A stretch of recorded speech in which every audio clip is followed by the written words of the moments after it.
Assalamualaikum warahmatullahi wabarakatuh. Di sini saya berada di Dinas Pemadam Kebakaran dan di sini ada sebelah saya ada siapa Pak? Bapak Upi. Bapak Upi. Ya, baik, pertanyaan satu Pak.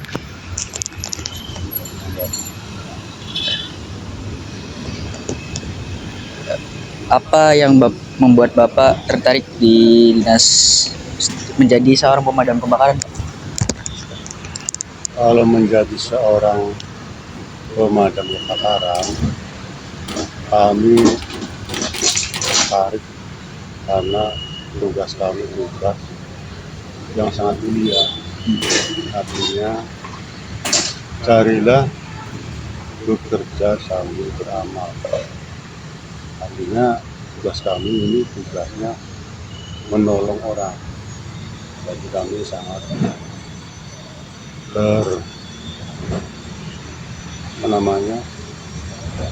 sangat menyukailah di hal pemadam kebakaran tugasnya itu menolong orang. Jadi kami ini sehari-hari bertugas menerima laporan dari orang yang minta pertolongan kepada kami. Pertanyaan kedua, apa tantangan terbesar yang Bapak hadapi dalam pekerjaan ini? Ya, kalau keseharian kami hadapi, ya kami standby terus, standby. Yang paling utama kesehatan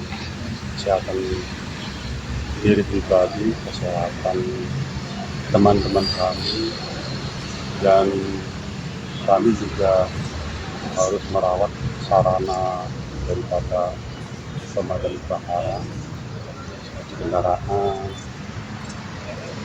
terus peralatan lainnya yang untuk mendukung apabila ada suatu kejadian kebakaran.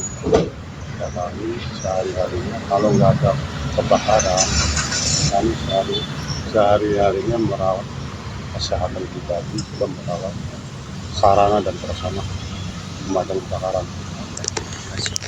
Pertanyaan ketiga, Bapak ceritakan pengalaman Bapak paling kesan saat bertugas. Yang sangat mengesankan, artinya kami bangga, artinya bisa diterima dengan baik oleh masyarakat. Mereka sangat mengucapkan banyak terima kasih apabila ada suatu kejadian kebakaran. Ya, mereka itu sangat bangga sekali terhadap kedatangan pemadam kebakaran apabila api bisa padam. Saya Romat Hidayat dari kelas 10-5 ingin melanjutkan pertanyaan. Bagaimana proses pelatihan untuk menjadi seorang pemadam kebakaran? Ya, kami ini statusnya yang bertugas beda dengan pegawai yang lain. Artinya kami ini bekerja dengan alat, bekerja dengan sarana dan prasarana. Tentunya menggunakan alat, mengoperasikan alat seperti kendaraan, seperti alat lainnya untuk mendukung pemadaman itu harus mempunyai skill, harus mempunyai keterampilan. Jangan sampai apabila ada suatu kejadian kebakaran tidak mengerti, tidak tahu tentang teknis pemadaman api tersebut. Jadi makanya kami ini harus mengikuti diklat di Ciracas, diklat pemadam 1. Jadi PNS kami ini ya kalau masuk ke damkar harus mengikuti diklat dulu. Jangan sampai ada suatu kejadian, menolong korban, menolong rumah kebakaran, malah dirinya yang terbakar. Jangan sampai malah dirinya yang menjadi korban. Jadi makanya paling utamakan skill, keterampilan. Kami ini sudah bersertifikat mengikuti pendidikan di Ciracas ataupun di Bandung. ya kurang lebih 6 hari, bahkan ada yang setengah bulan, bahkan ada yang sebulan, tergantung pendidikannya. Ada pemadam 1, ada pemadam 2, ada yang 3, jadi supaya lebih profesional. Itu aja. Lanjut soal pertanyaan, bagaimana cara terbaik untuk mencegah kebakaran di rumah atau tempat kerja, Pak? Ya kalau kebakaran sebenarnya memang walau alam ya, kalau sudah terjadilah. Sewaspada pun kita mencegah, kalau sudah terjadi namanya juga musibah ya. Kadangkala kita sudah mencegah, kalau dalam karma mencegah itu bentuknya himbauan, sosialisasi.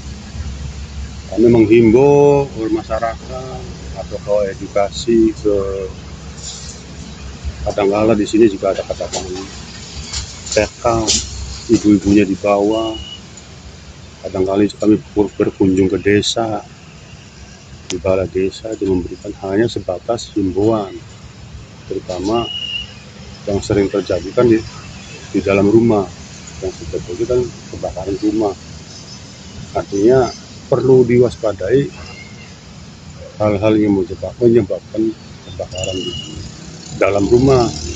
Mungkin yang ibu-ibu sering memasak kan tidak jauh dari kompor, dan kami menghimbau pada mereka ya minimal kalau peralatan dapurnya seperti kompor gas itu kan yang menyambung ke LPG kan pakainya selangnya yang retak-retak harus diganti.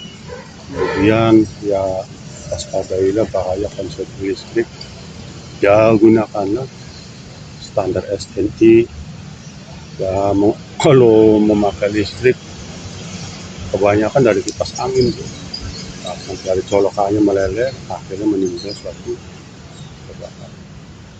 Kalau saya mau sudah banyak himbauan kepada mereka, cuma kadangkala yang bisa enggak nih masyarakatnya benar-benar mau waspadai hal-hal yang menyebabkan kebakaran di dalam rumah. Kadangkala kan membakar sampah juga bisa Kebakaran ya? iya, bisa terjadi kebakaran. Makanya kan kalau membakar sampah, alangkah baiknya sedia air begitu. Terutama masyarakatnya itu, orangnya itu bisa tidak mencegah daripada akan terjadinya kebakaran itu ya masyarakatnya itu sendiri. Iya. Kalau memang sudah terjadi kebakaran, siapa yang rugi? Yang rugi mereka sendiri.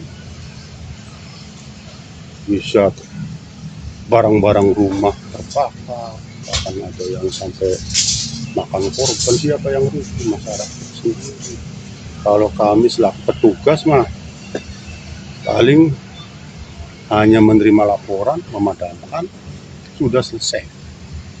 Nah, itu yang berperan paling utama itu masyarakat sendiri bisa tidak mencegah hal-hal yang menyebabkan kebakaran di dalam rumah. Dan di rumput juga, kalau musim kering kan nggak boleh dibakar. Kadang-kadang ada yang lahan kosong pengen dibakar, akhirnya merembet ke yang lainnya, terjadi suatu kebakaran. Makanya jangan, dimohon dari masyarakat, kalau membuka lahan jangan dibakar. Itu kan siapa yang repot, siapa yang sudah dampar, siapa yang rugi ya masyarakat sekitar, kan begitu ya. Soal terakhir, peralatan apa saja yang paling penting dalam tugas pemadam kebakaran? Ya kalau dampak mah paling utama ya kendaraan itu paling utama. Yang kedua, yang jelas mah orangnya. Yang kedua nih orang, sarananya udah ada, orangnya udah lengkap.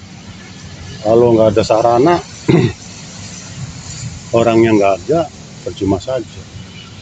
Jadi yang jelas mah kalau mengenai peralatan itu kendaraannya yang paling utama, kendaraan. Yang kedua ya mungkin alat pelindung diri, APD. APD itu ya seperti helm, jaket pelindung diri, ya terus sepatu kayak nggak kena paku. Itu peralatan yang paling utama kendaraan. Artinya kita itu kerja tidak memakai tangan kosong. Kalau damkar selalu menggunakan peralatan. Yang paling utama itu ya kendaraan.